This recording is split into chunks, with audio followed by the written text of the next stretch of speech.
Border Patrol today using tear gas and pepper spray against demonstrators in Minneapolis after an ICE agent shot and killed a protester Wednesday. Classes at public schools canceled for the rest of the week out of an abundance of caution, with state officials calling for calm. Meanwhile, questions linger over the events that led to the shooting. CNN national security correspondent Caitlin Burke joins us now with more. Caitlin, so the victim has been identified as 37-year-old Renee Good. What more can you tell us about what happened just before the ICE agent opened fire? John, given the volatility and sheer politics of the situation, we're hearing very different accounts of those final moments. On top of that, the deployment of as many as 2,000 officers to Minneapolis has resulted in frustration and anger from the local community. Wednesday's shooting has significantly escalated those feelings. The ICE officer, fearing for his life and the other officers around him and the safety of the public, fired defensive shots. They are already trying to spin this as an action of self-defense.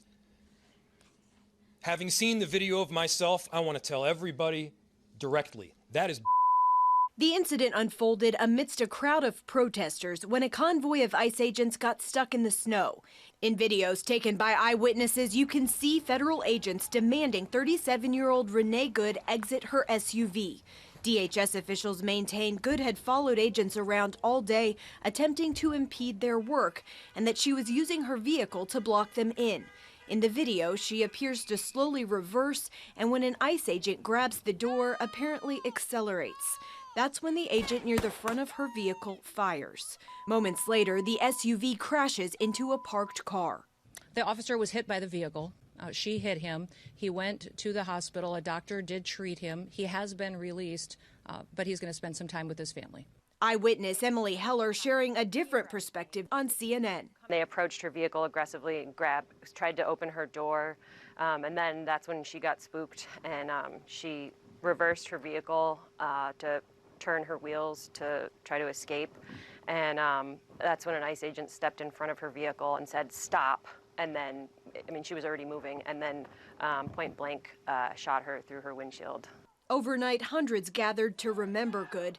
The FBI is currently investigating the shooting, but as of today, Governor Tim Walz said the state has not been allowed to participate.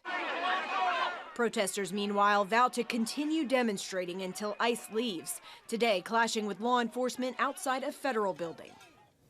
The White House today reiterating the entire administration stands behind ICE and its efforts to uphold law and order. Vice President J.D. Vance also shining new light into the agent involved in the shooting, saying he was seriously injured 6 months ago after being dragged by a car during a law enforcement operation. He also went on to accuse Good of being part of a broader left-wing network of radicals working to prevent federal agents from doing their jobs.